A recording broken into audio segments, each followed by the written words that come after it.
नमस्कार, मैं डॉक्टर रजनीश कुमार आप सभी का एक बार फिर से हार्दिक स्वागत करता हूं। यूपीएलटी, जीआईसी, जीडीसी हिंदी 2025 मुख्य परीक्षा के दृष्टिकोण से हम हिंदी स्वलिखित प्रश्नों की सीरीज पर आप सभी से चर्चा कर रहे हैं। प्रिय विद्यार्थियों, जब हम मेंस कर रहे हैं तो इसका मतलब ये नहीं है कि प्री की हम बात नहीं कर रहे हैं।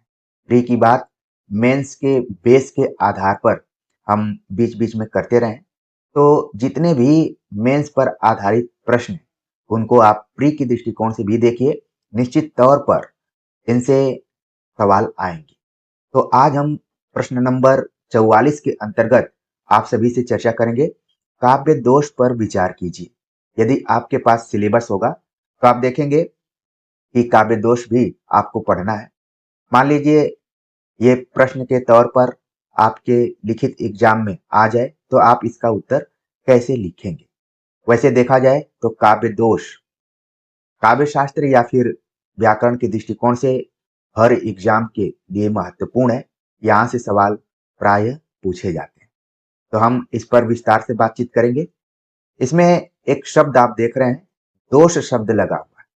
आज के प्रश्नोत्तरी के माध्यम से हम खुद का भी मूल्यांकन करेंगे कि न सिर्फ काव्य में दोष पाया जाता है, बल्कि इस सृष्टि जगत में, इस संसार में जितने भी मनुष्य हैं, जीव जंतु हैं, जो भी हैं, सब में दोष गुण दोनों पाया जाता है और यही जीवन को संतुलित भी करता है। तो काव्य में किन किन वजहों से दोष पाया जाता है या फिर दोष को हम पकड़ते हैं, उस पर हम बातचीत करेंगे। इसको लेकर संस्कृत आचार्यों ने भी बहुत चिंतन मनन किया हुआ है, जिसमें वामन का एक कथन है, गुणम विपर्य आत्मानो दोषा, यानी गुण के विरोधी दोष कहलाते हैं। जाहिर सी बात है कि दोष का विलोम इसमें क्या हो जाएगा, गुण हो जाएगा। आपका हिंदी व्याकरण भी यहाँ पर तैयार हो रहा है। यानी कि जो गुण के विरोधी तत्व होते हैं वो दोष कहलाते हैं। ये किसका मानना था? वामन का। रसा पकर्षा दोषा, विश्वनाथ का मानना था कि रस को हानि पहुंचाने वाला जो तत्व है, अब वो क्या है? दोष है। मुख्यार्थ अतिर दोष, मम्मट का मानना था कि काव्य के मुख्य अर्थ में जो तत्व हानि पहुंचाते हैं उसको हम दोष कहते हैं। उद्वेग जनको दोष, जयदेव का मानना था कि उद्वेग उत्पन्न करने वाली बात जो काव्य में कही जाए उसको हम दोष कह सकते हैं। तो इस तरीके से आपने देखा कि कुल हम 4 आचार्यों की बातें आप सभी के सामने रखें, जिसमें वामन, विश्वनाथ, मम्मट, जयदेव। प्रिय विद्यार्थियों, अगर आप स्किप करके वीडियो को आगे बढ़ गए होंगे तो कहीं ना कहीं आप आने वाले एग्जाम में 4 क्वेश्चन को मिस किए होंगे। वामन ने जो दोष को लेकर परिभाषा दी, विश्वनाथ ने दी, मम्मट ने दी और जयदेव, ये कभी भी वन लाइनर के रूप में आ सकते हैं। तो इसको बिल्कुल आप ध्यान में रखिए और धीरे धीरे आपके मन मस्तिष्क में दोष को लेकर, खासतौर से काव्य दोष को लेकर चीजें सामने आने लगी होंगी कि काव्य दोष जो है या तो वो गुण का विरोधी हो, या रस को हानि पहुंचाने वाला हो, या मुख्य अर्थ में बाधा उत्पन्न कर रहा हो, या फिर कोई ऐसी बात कही जा रही हो जहां पर वातावरण शांत रह रहा हो, लेकिन उन बातों के हिसाब से वातावरण में गड़बड़ी हो जाए या फिर वातावरण बदल जाए। उद्वेगजनक बातें चीजों को कई बार बदल भी देते हैं। तो ये सभी चीजें किसके अंतर्गत हैं? दोष के अंतर्गत। अब उत्तर की शुरुआत आप करेंगे। जैसा कि आपने देख ही लिया कि जिसके कारण काव्य के रसास्वाद में व्यवधान हो अथवा अर्थ बोध में बाधा हो, वह दोष कहलाता है या फिर दोष है। अब दोष के कई प्रकार भी हैं, उसको हमें जानना है। मुख्य रूप से दोष 3 प्रकार के होते हैं, शब्द दोष, अर्थ दोष और रस दोष। तो आप देख रहे हैं कि दोष को किन किन चीजों में रखा गया? शब्द के आधार पर दोष, अर्थ के आधार पर दोष और रस के आधार पर दोष। तो इसको आप इसी समय याद कर लीजिए कि मुख्य रूप से दोष के जो 3 प्रकार हैं वो कौन कौन से हैं? शब्द, अर्थ और रस।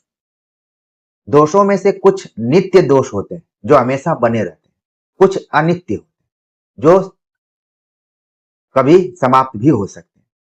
नित्य दोष सदैव दोष रहते हैं, अनित्य दोष काव्य में विशेष प्रसंग में या रस की दृष्टि से कहीं कहीं दोष नहीं रहते, कहीं कहीं वे गुण हो जाते हैं।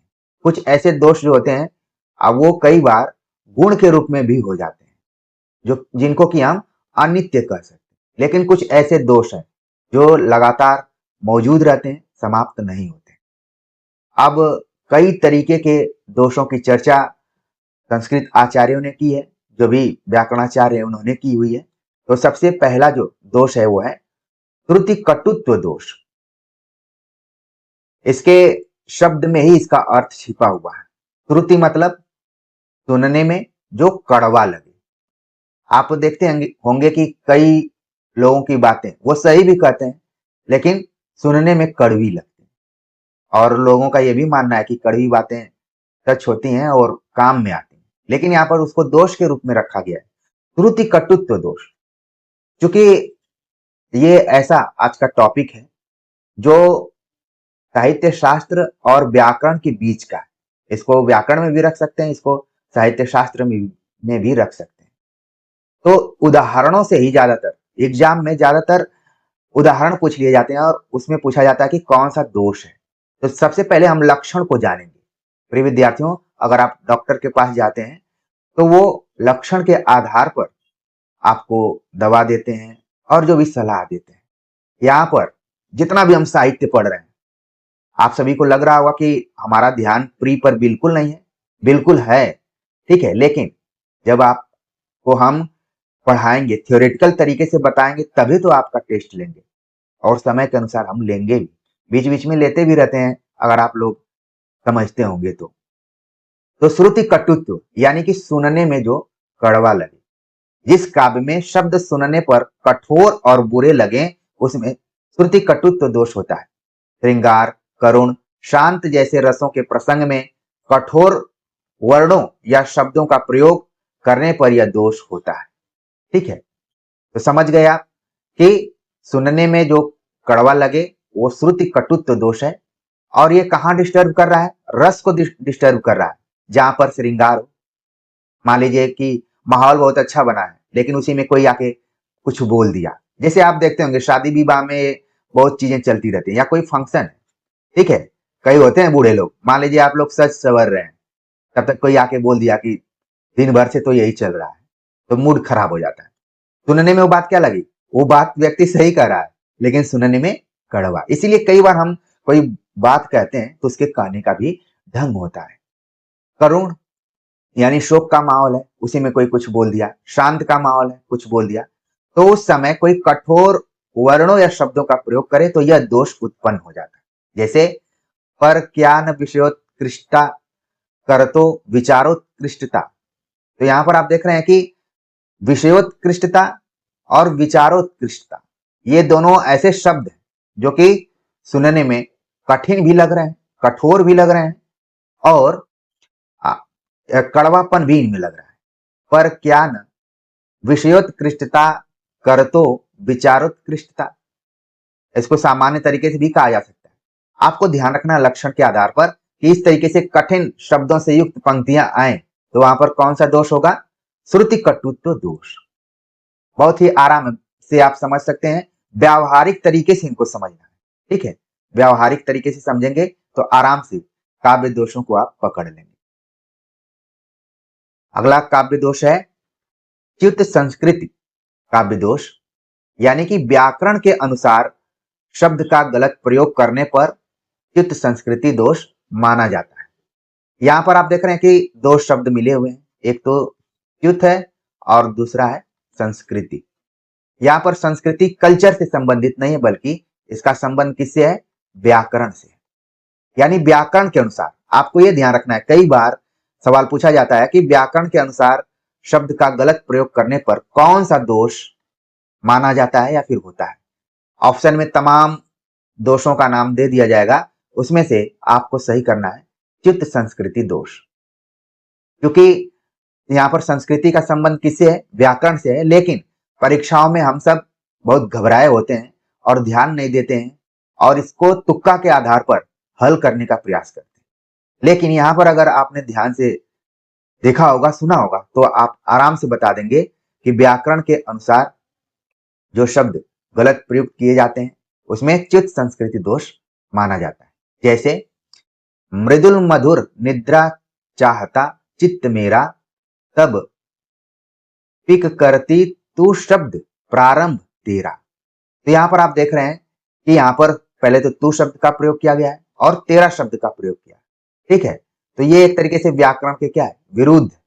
ठीक है, इस चीज को आपको ध्यान में रखना है। तो इस हिसाब से यहाँ पर क्या हो गया, चित्त संस्कृति दोष हो गया, शब्दों का गलत प्रयोग किया जा रहा है। ठीक है, अगला जो काव्य दोष है वो है क्लिष्टत्व। क्लिष्टत्व का अर्थ है कठिनाई। जो बोलते हैं लोग ना कि बहुत क्लिष्ट भाषा का प्रयोग कोई कर रहा है, क्लिष्ट। ठीक है, उसी से जुड़ा हुआ शब्द है। यहाँ पर ये आप देख रहे हैं प्रत्यय लगा हुआ है, तो अर्थ को दुरूह बनाने वाले शाब्दिक चमत्कारों के प्रयोग से यह दोष काव्य में आ जाता है। उदाहरण के लिए, तरु रिपु रिपुधर देख के बिरहिन तीय अकुलाय। यहां पर जो हमने अंडरलाइन किया हुआ है इसको समझना है। यहां पर बताया जा रहा है तरु मतलब वृक्ष, वृक्ष का जो शत्रु है वो है अग्नि, और अग्नि की शत्रु, अग्नि का पानी एक तरीके से देखा जाए तो यहाँ पर बादल। तो यहाँ पर संबंध जोड़ा गया है। वृक्ष को दिक्कत किससे है, अग्नि से। ठीक है, अग्नि को दिक्कत किससे है, बादल से। तो नॉर्मली यहाँ पर सामान्य शब्दों का प्रयोग किया जा सकता था, लेकिन इसको कठिन बना दिया गया, अर्थ को दुरूह कर दिया गया है। अगर हम इस अर्थ को नहीं समझाते तो दिक्कत हो सकती थी, आप बार बार पूछते कि ये अंडरलाइन का अर्थ क्या होगा। तो क्लिष्टत्व का अर्थ है कठिनाई, यानी कि दुरूह बनाने वाले शाब्दिक चमत्कारों। प्रिय विद्यार्थियों, आपको एक और तथ्य यहाँ पर याद आ गया होगा। आचार्य रामचंद्र शुक्ल ने कहा है, ठीक है, जो केशव दास को, चमत्कारवादी कवि, उनको कहा कि केशव हृदयहीन कवि थे। इसी को लेकर उन्होंने कहा, उनकी दुरूहता को लेकर। कई जगहों पर आपने पढ़ा होगा कि कठिन काव्य के प्रेत के रूप में। ठीक है, तो यही है, इसी कारण उनको कहा गया है।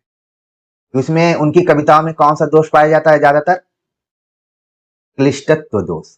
ठीक, अगला जो दोष है वो है संदिग्ध। जब काव्य में संदेह हो कि कवि किस अर्थ को बताना चाहता है तो संदिग्ध दोष होता है। संदिग्ध का मतलब ही है डाउटफुल, आपको क्लियर नहीं हो पा रहा है। एक अलंकार भी होता है इसमें, आप लोग कमेंट करके बताएंगे कि कौन सा अलंकार संदिग्ध में हो सकता है।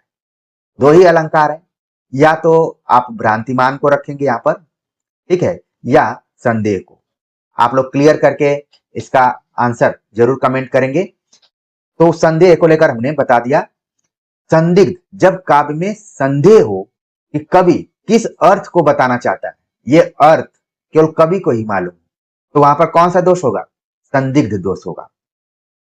उदाहरण के लिए, मार से बचाओ नाथ आई हूं शरण में। मार से बचाओ नाथ आई हूं शरण में। अब ये समझ में नहीं आ रहा है कि कोई स्त्री पीड़ित है या फिर कामुक है, क्या है, समझ में नहीं आ रहा है। ठीक, तो इसमें कौन सा दोष हो गया, संदिग्ध। जैसे एक कविता आपने पढ़ी होगी साकेत में, फूल मत मारो।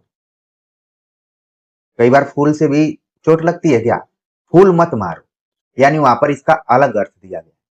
ठीक, तो यहां पर दोनों अर्थ आप निकाल सकते हैं। कोई ये बोले किसी के शरण में गया हुआ है कि हमें बचा लीजिए, और कोई बोल रहा है कि मार से बचाओ ना आई हूं शरण। दोनों अर्थ यहां पर आप लगा सकते हैं। तो यहां पर कौन सा दोष हो गया, संदिग्ध दोष हो गया। अगला दोष है न्यून पदत्व दोष। ठीक है, इससे यही पता चल रहा है कि जहां पर आवश्यकता अनुसार पद होने चाहिए लेकिन उसकी क्या हो रही है, कमी हो रही है। कविता में जब अर्थ की स्पष्टता के लिए कोई शब्द जोड़ना आवश्यक लगे जिसे कवि ने छोड़ दिया हो, न्यून पदत्व दोष होता है। यदि मुझे बांधना चाहे मन, पहले लो बांध अनंत गगन। ऐसा लग रहा है कि कोई इसमें पद मिस हुआ है। ठीक है, तो न्यून पदत्व दोष यहाँ पर है। ठीक है, अगला जो दोष है अधिक पदत्व दोष। यह न्यून पदत्व दोष का विलोम है या फिर इसका उल्टा है। ठीक है, यानी कि अनावश्यक शब्दों के प्रयोग से अधिक पदत्व दोष होता है। और आप देखेंगे कई बार कि न्यून पदत्व दोष से ज्यादा अधिक पदत्व दोष हमारे व्यवहारिक जीवन में आता है। हम लोग कई बार जब भावुक होते हैं तो एक ही शब्द का प्रयोग एक से अधिक बार करते हैं। हृदय की अतल गहराइयों से आभार व्यक्त करते हैं, इस तरीके से खूब शब्दों का प्रयोग करते हैं उसमें। तो यहां पर क्या है, अनावश्यक शब्दों का प्रयोग करते हैं। तुम प्राप्त करो उनको न अहो, फिर यह किसका दोष कहो। ठीक है, तुम प्राप्त करो उनको न अहो, फिर यह किसका दोष कहो। इसमें कौन सा दोष है, अधिक पदत्व दोष है। अगला जो दोष है वो है पुनरुक्त, यानी कि फिर से कहा गया, यानी कि चीजें उसमें क्या की गई, दोहराई गई। कही हुई बात को बिना प्रयोजन के दोहराने से पुनरुक्त दोष होता है। जैसे धन्य है कलंकहीन जीना, एक क्षण का युग युग जीना सकलंक धिक्कार है। तो यहां पर आप देख रहे हैं कलंक कलंक शब्द 2 बार दिया गया है। ठीक है, दोहराया गया है। इसी से मिलता जुलता एक अलंकार भी है, पुनरुक्ति प्रकाश अलंकार। आप उसको समझ गए। ठीक, तो बिना प्रयोजन के ही बातों को बार बार क्या करना, दोहराना, उसको हम पुनरुक्त दोष कहते हैं। अगला जो दोष है अश्लीलत्व दोष।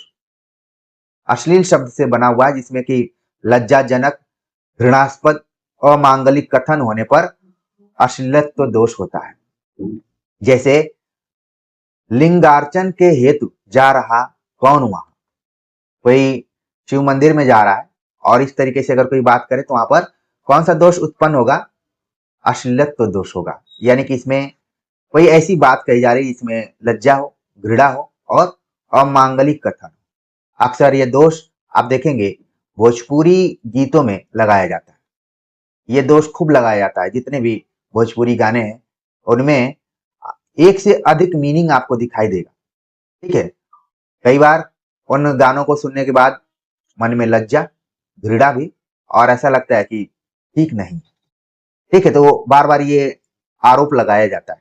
बहुत सारे गाने अच्छे भी हैं, लेकिन 10% अच्छे हैं तो 90% इसी दोष के शिकार है।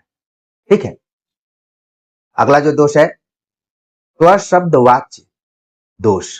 ये बड़ा ही इंपॉर्टेंट है, ये एग्जाम में आता रहता है। अभी तक तो आप लक्षण के हिसाब से पकड़ लेंगे कि इसमें कौन सा दोष हो सकता है, लेकिन ये वाला दोष थोड़ा सा ध्यान रखने वाला है।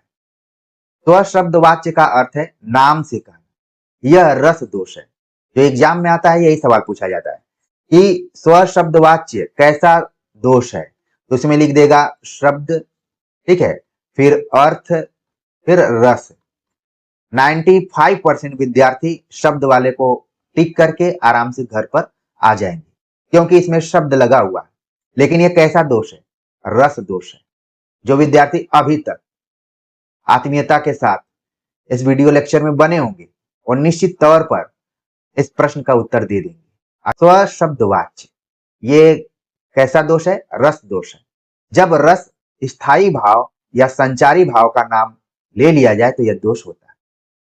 यानी कि उदाहरण में जहां भी स्थायी भाव का नाम आ जाए या संचारी भाव का नाम आ जाए, 33 जो संचारी भाव है, 8 जो स्थायी भाव है, अगर इसमें से किसी का नाम आ जाए तो यह दोष हो जाता है। जैसे रस सिंगार मंजन किए, कंजनु भंजनु दैन, अंजनु रंजन हूं बिना खंजनु गंजनु नैन।